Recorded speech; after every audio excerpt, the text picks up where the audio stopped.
Ever wanted your computer to speak? Well, with Python, it's way too easy. Let's break it down for you. First, we will install Pygame and GTTS.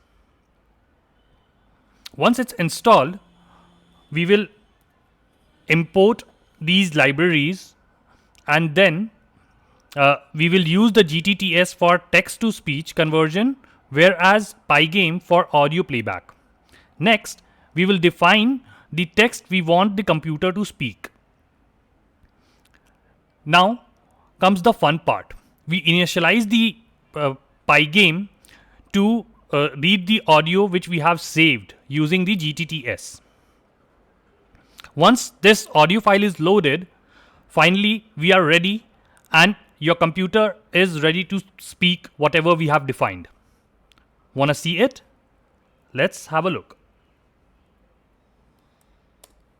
Hey, I can speak.